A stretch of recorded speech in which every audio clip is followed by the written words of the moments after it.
Hello mga ka-idol! So ngayon meron na naman akong ituturo sa inyong napakagandang kanta.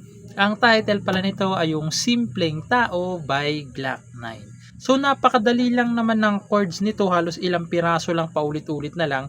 Sa strumming lang kayo may mahihirapan.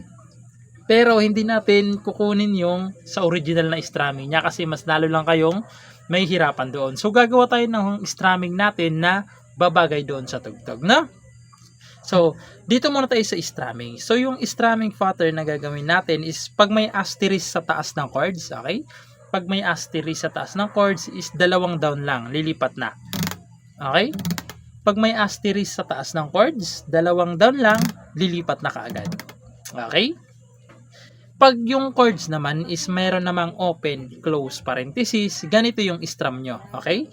Up, up, up, down, down, tapos down, up. Okay? Ulitin ko, pag may open, close parenthesis yung chords, up, up, down, down, down, up. Okay? So, ganun siya. Pag yung chords naman is wala, normal lang, wala siyang open, close parenthesis, wala siyang asterisk, ganito naman. Down, down, up, up, down, down, down, up. Okay? So, pag plain yung chords, ganito yung strum. Down, down, up, up, down, down, down, up. Okay? So, ganun siya. So, proceed na tayo dito sa kanyang whole verse. So, dito mga ka-idol, bago natin simulan yung whole verse, kung gusto nyo ng mga pagkain dyan or yung pang-snack, ilalagay ko dyan sa comment section yung link ng ino-orderan kong pagkain. Promise, napakasarap nito. So, yun lang, sana mag-order kayo. So, ayun na. So, balik na tayo dito sa kanyang chords. So, yung chords dito sa whole verse is G na may asterisk. Okay, nakikimaan dyan na yung asterisk nya.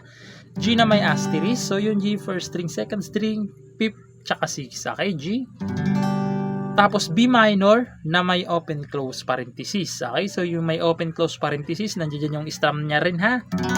So yung B minor sa second fret nakabar. Sa third fret naman second string, sa fourth fret naman fourth string tsaka third. Okay, ayan. B minor na may open close parenthesis, tapos A minor na may asterisk ulit. So yung A minor second string, fourth tsaka third. Okay? A minor na may asterisk, tapos D na may open close parenthesis ulit. Okay, so yung D, first string, second string, third string. Okay, D na may asterisk. Okay, so yung apat na chords na yan, apat na beses nyo gagawin. Okay, 4 times yung gagawin. Pag nagawa nyo ng 4 times, pupunta kayo ng B minor na may asterisk, E minor naman na walang asterisk, open close parenthesis pala, may open close parenthesis, sorry, yan. Yung E minor, 4th string lang, tsaka 5th string, ayan, na may open close parenthesis. Yung B minor, tas E minor, 2 times nyo gagawin. Okay, pag nagawa nyo ng 2 times, pupunta kayo ng A minor, na plain. Okay, plain lang siya, wala siyang mga kung ano na yung nakalagay. Okay, plain lang, tapos D, na plain din. Okay, so sasampulan ko kayo pero hindi masyado natin bibigkasin yung lyrics para hindi tayo makapiright, no? So ganito naman siya sa verse. So nga pala, hindi na natin kakantahan doon yung rap, no? Hindi na kagad tayo sa rap. So doon na tayo kagad sa yung normal lang, hindi na yung sa rap, no? So kantahan nyo na lang kung sakaling ma-practice nyo na to. So ganito siya. Kahit na wala akong pera, la la la la la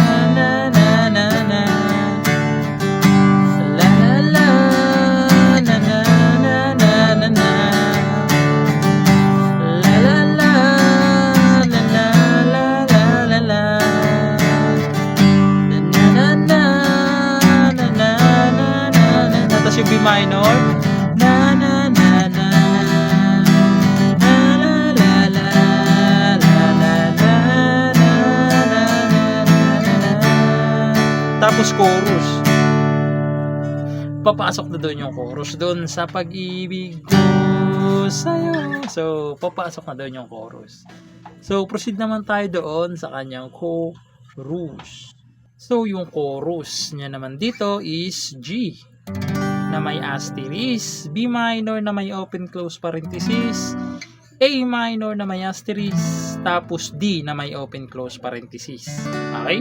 Yung 4 na chords, 2 times yung gagawin. Pag nagawa nyo ng 2 times, pupunta lang ulit kayo ng B minor na may asterisk, E minor na may open close parenthesis, yung B minor, tapos E minor, 2 times yung gagawin. Pag nagawa nyo ng 2 times, pupunta kayo ng A minor na plain lang, tapos D na plain lang din. Okay, so ganito naman siya sa chorus, no? So hindi lang natin babanggitin masyado yung lyrics para hindi tayo ma-copyright. No? So ganito siya.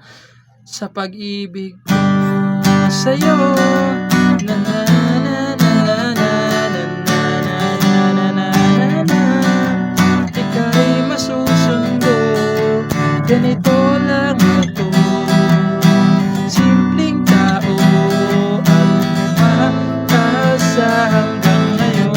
Tapos babalik na naman kayo. Doon na part sa may rap.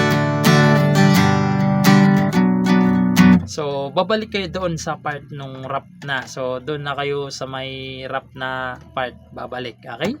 So, ayun lang. Sana nagustuhan nyo tong tutorial natin at good luck sa bago nyong matututunan.